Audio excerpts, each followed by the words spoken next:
नमस्कार, मी मयुरी आणि आपण पाहतात मुंबई आउटलुक। दमछाक, अंगावर जड कपडे, पाठीवर शस्त्र, दारूगोळा आणि खाण्याच्या सामानाचे अवघड वजन, हे सगळं पेलत दुर्गम पर्वत रांजीच्या शिखरावर ठाण मांडून बसलेल्या पाकिस्तानी सैन्यावर हल्ला चढवणे व सुसज्ज घुसखोरांना ताबेरेषा मागे हकलवणे ही कठीण व खडतर कामगिरी होती। त्यासाठी अमाप इच्छाशक्ती आवश्यक होती।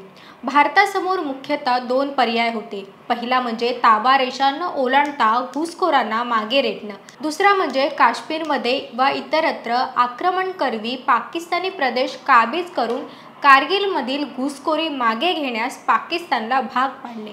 भारताने 1971 नंतर सिमला कराराचे काटेकोरपणे पालन केले। भारताने आता ताबारेषा ओलांडणे म्हणजे पाकिस्तानी खोडसाळपणाचे समर्थन करण्याजोगे होते। पाकिस्तानी मोर्चाबंदीचे प्रामुख्याने दोन विभाग होते। पहिला म्हणजे द्रास मस्को विभाग आणि दुसरा बाटलिक विभाग। द्रास विभागात पाकिस्तानने Tololing point 4700, point 5140, point 4590, tiger hill वगैरे वेगवेगळ्या डोंगर चढणीवर आपली ठाणी उभारली होती। बाटलिक विभागात जुब्बर आणि खालुबार डोंगर सऱ्यावरील वेगवेगळ्या उंच वट्यांवर त्यांनी ठाणी उभारली होती। द्रास विभागात सर्वात प्रथम टोलोलिंगच्या मार्गावर मोठे हल्ले चढवण्यात आले होते। 1500 फूट उंचीच्या या बलवत्तर आणि भक्कम ठाण्यावरून शत्रू महामार्गावर परिणामकारक गोळीबार करू शकत होते।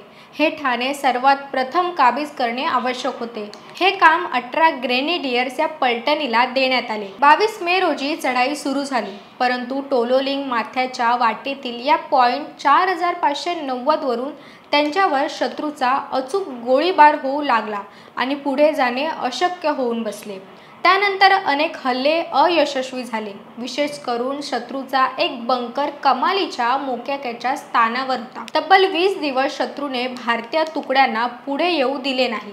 11-12 जून रोजी बोफोर्स तोफा उघड्यावर आणून त्यातून बर्बाद बंकरवर थेट मारा करण्यात आला।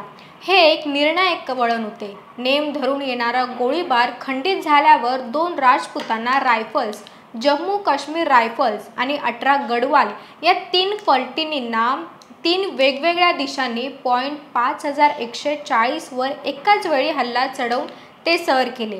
त्यात कॅप्टन विक्रम बत्रा यांनी जो पराक्रम दाखवला त्याबद्दल त्यांच्या नेतृत्वासाठी त्यांना परमवीर चक्र प्रदान करण्यात आले। भारतीय लष्कराच्या चढाई करणाऱ्या तुकड्यांवर डोंगराच्या कडेकपारीवरून अचूक गोळीफेक करणाऱ्या पाकिस्तानी मोर्चाचे बळ क्षीण करण्याचा आणि त्यांच्यावर परिणामकारक भाडीमार करण्याचा एक मार्ग होता। त्यानंतर MiG-21B, MiG-23BN, MiG-27M, MiG-29B आणि शेवटी मिराज 2000 या लढाऊ विमानांनी तसेच Mi-17 हेलिकॉप्टर्सनी जवळजवळ 3400 उड्डाणे करून पाकिस्तानी घुसखोरांच्या नाकी नऊ आणले। यात भारताने 2 MiG-27 आणि एक Mi-17 हेलिकॉप्टर गमावली। मर्यादित युद्धात वायुसेनेचा नियंत्रण स्वरूपात उपयोग हा एक अभूतपूर्व आणि अनोखा प्रयोग होता।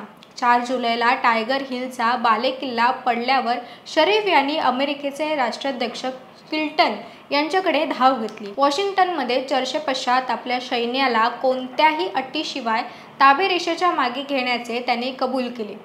कारगिलमधील टायगर हिल, तेललिंग पॉइंट 5140 या डोंगर शिखरावर केवळ शत्रूच नव्हे तर अवघड भूगोल, निसर्ग आणि परिस्थिती यांच्याशीही लढत आणि भारतीय जवानांनी शौर्याच्या नव्या व्याख्या निर्माण केल्या। या युद्धाने भारताला केवळ सैनिकी विजय मिळवून दिला नाही तर संपूर्ण राष्ट्राला एक अभिमानाची, अस्मितेची आणि आत्मविश्वासाची ओळख दिली। या विजयामागे असलेले लढावय्य, त्यांचे पराक्रम आणि त्याग आजही प्रत्येक भारतीयांच्या हृदयात जिवंत आहेत। कारगिल विजय हा एक सैनिकी संघर्ष नसून जाज्वल राष्ट्रप्रेमाचं अमर तेज आहे। कारगिल विजय म्हणजे केवळ युद्ध नाही तर धैर्य, समर्पण आणि मातृभूमीवरील प्रेमाचं प्रतीक आहे।